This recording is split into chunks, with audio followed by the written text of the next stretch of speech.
Beautiful. Good. Let's take our time. Let's just set it up even calmer. As he comes. There you go. Good. Beautiful. One more. There you go. Beautiful. That region. Anytime you move, that should be that. That should be that. Yeah. And then the controls down the middle. All right.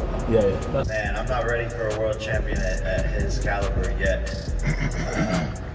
But I don't know. I haven't thought about it. No, Joshua been in a lot of wars. He fought a lot of great fighters.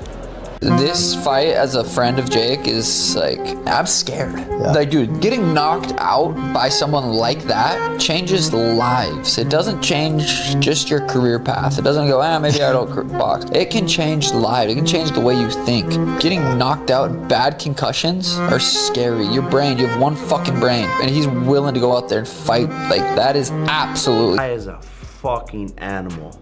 Like, he give 100% respect to Jake Paul, but that's a dangerous fight for him. He probably gets knocked out, and I'm not trying to be a hater. I'm not saying nothing bad, but Anthony Joshua is Anthony Joshua. You know, he's multiple-time champion.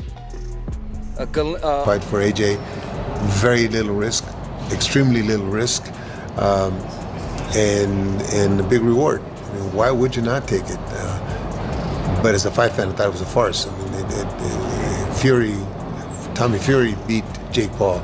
It may not be, it may be a little while back, but still, he hasn't improved that much, and he hasn't been fighting anybody that's posed a problem. Shockingly terrible. Yeah, shockingly, yeah. Down, very much down.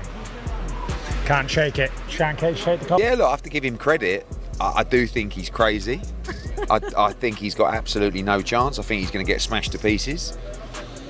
Do you think Jake's crazy? Yeah, I mean totally. I mean, listen, for us, we received an offer that was massive money and a really easy fight. We were talking about fighting this week here in an 8-round fight. Now we're fighting in an 8-round fight for 40 times more money against Jake Paul. So I love the opportunity for AJ. Last fight, it's great because Anthony is Olympic champion. Francis Ngannou, it's second fight for boxing. The fear is now official. Jake Paul has seen the monster, and he wants out. Stunning new reports confirm that the social media star is in a state of pure panic, begging his team to cancel his scheduled fight with Anthony Joshua. After watching never-before-seen footage from Joshua's training camp, the reality of the danger has become terrifyingly clear. The loud talk and manufactured confidence have completely evaporated, replaced by the gut-wrenching understanding of what happens when a YouTube boxer meets a heavyweight destroyer. This sudden retreat confirms every single warning from the boxing world. Experts have been sounding the alarm for weeks. Legends like David Benavidez gave Paul credit for his ambition, but stated the obvious. He is hopelessly out of his depth. Stepping in with a former unified champion, an Olympic gold medalist, isn't a step up. It's a suicide mission. The power, technique, and experience gap is not just large, it's a canyon, and Paul is standing on the wrong side of it. Trainers and promoters are calling this one of the most lopsided matchups in recent memory. For Anthony Joshua, this is low risk, high reward. For Jake Paul, it's the exact opposite. Analysts point out that Paul hasn't shown the dramatic improvement needed to survive at this level. His loss to Tommy Fury exposes limitations, and he has never faced a puncher with the ferocity and precision of Joshua. I was surprised that Jake took the fight rather than Anthony Joshua. Anthony Joshua is one of the best fighters in the world. He's a solidified champion. But I'm surprised that Jake took the fight and is fighting a guy that's so dangerous like Anthony Joshua. So I got to take my hat off to him.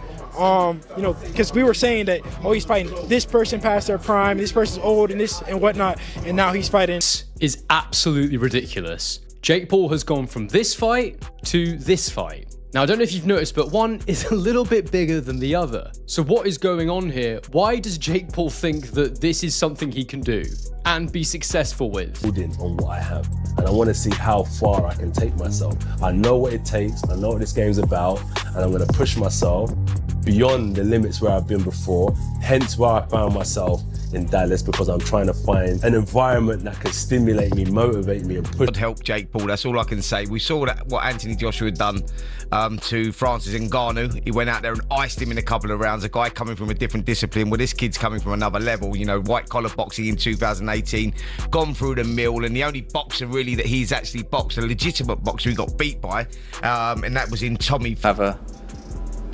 Dangerous in the sense of for the health of Jake, would you say? Yeah. Yeah, like this is a sport that we love, and I think we need to protect that. And this isn't a fight, it's a public execution waiting to happen. The concerns go far beyond a simple loss. Promoter Eddie Hearn, who represents Joshua, has been blunt, calling Paul crazy and predicting he will be smashed to pieces. The fear isn't just about a knockout. It's about the kind of knockout that changes a man's life. They've seen what Joshua's right hand did to Francis Ngannou, a man considered one of the toughest athletes on the planet. The idea of Jake Paul absorbing that same punishment is a horrifying thought. Even other champions are weighing in, dismantling the idea that Paul belongs in the same ring. They state plainly that he is not a real boxer. He is an entertainer stepping into a world of real, calculated violence where the consequences are permanent. You know, he's one of the most dangerous guys in the world to go step in a ring with. Like, you saw that with Ngannou, who was a seasoned, you know, one of the most durable men on the planet in one of the toughest sports in. Joshua said, Jake or anyone can get this work, no mercy. I took some time out, I'm coming back with the mega show. It's a big opportunity for me, whether you like it or not. I'm here to do massive numbers, have big fights and break every record whilst keeping cool, calm and collected. So chill in it. I mean, come on, he's jumping in with fake Paul, who has no experience and no fights and no world ranking at heavyweight. Easy work. Doesn't harm. AJ. I don't think it does do harm. Why? Because I just think he goes and if it's a real fight, he'd go and blow him away in a round. That's the end. What if he doesn't do him in a round? Is that to fight Anthony Joshua? It's not like he's beaten, 4 or 5, top line heavyweights, other heavyweights. I don't believe he's boxed any. Don't count him out. I think that's a very dangerous fight for Jake Paul. But at the end of the day, we could have a big upset. Predict it. All I would say is Joshua is on a real high right now. I don't think Anthony Joshua would take Jake Paul lightly in any way, shape or form, and it'd be so easy to hit. You're talking about a trained athlete. The sheer size difference alone is a nightmare. Paul is a cruiserweight stepping up to face a natural sculpted heavyweight whose power is otherworldly.